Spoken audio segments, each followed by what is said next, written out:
আগামীকাল আন্তর্জাতিক অপরাধ ট্রাইব্যুনাল ১-এ সাবেক প্রধানমন্ত্রী শেখ হাসিনা, সাবেক স্বরাষ্ট্রমন্ত্রী আসাদুজ্জামান খান কামাল ও সাবেক আইজিপি চৌধুরী আবদুল্লাহ আল মামুনের মানবতাবিরোধী অপরাধের মামলার রায় ঘোষণা করবে। রাষ্ট্রপক্ষ দাবি করছে ৫টি অভিযোগই প্রমাণিত, তাই সর্বোচ্চ শাস্তি প্রত্যাশা করছে। তবে আসামি পক্ষের আইনজীবী খালাস দাবি করেছেন।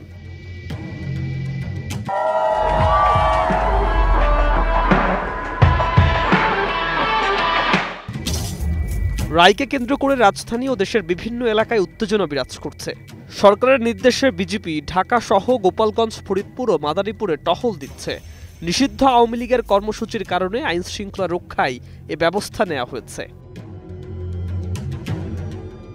রায় সরাসরি সম্প্রচার করা হবে বিটিভি ও অনলাইন সংবাদ মাধ্যমে, পাশাপাশি আন্তর্জাতিক গণমাধ্যমেও লাইভ দেখাবে।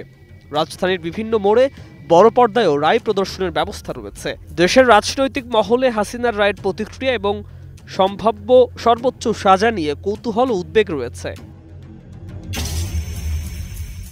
শুধু বাংলাদেশ নয়, আন্তর্জাতিক গণমাধ্যমগুলোর চোখও রয়েছে এই রায়ের দিকে। হিন্দুস্তান টাইমস বাংলায় প্রকাশিত রিপোর্টে বলা হয়েছে, বাংলাদেশের রাজনৈতিক মহলে ঘটতে চলেছে বড় ঘটনা। গণ অভ্যুত্থানে ক্ষমতাচ্যুত বাংলাদেশের প্রধানমন্ত্রী শেখ হাসিনার বিরুদ্ধে দায়ের করা মামলার রায় দেবে আন্তর্জাতিক অপরাধ ট্রাইব্যুনাল। জুলাই গণ অভ্যুত্থানের সময় মানবতা বিরোধী এই মামলায় জড়িয়েছেন সেদেশের প্রাক্তন স্বরাষ্ট্রমন্ত্রী আসাদুজ্জামান খান কামাল ও রাজসাক্ষী প্রাক্তন আইজিপি চৌধুরী আবদুল্লাহ আল মামুন। রয়টার্সের এক প্রতিবেদনে উল্লেখ করা হয়, আগামীকাল সাবেক প্রধানমন্ত্রী শেখ হাসিনার মানবতা বিরোধী অপরাধের মামলার রায় প্রকাশকে কেন্দ্র করে রাজধানী জুড়ে তীব্র উত্তেজনা বিরাজ করছে।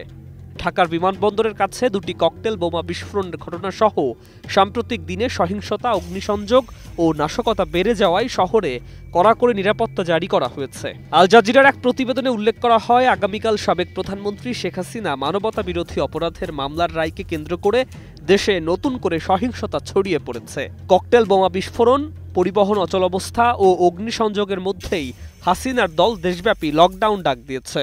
পরিস্থিতি নিয়ন্ত্রণে সরকার ঢাকায় বর্ডার গার্ডের ৪০০ সদস্য মোতায়েন সহ কড়াকড়ি নিরাপত্তা জারি করেছে।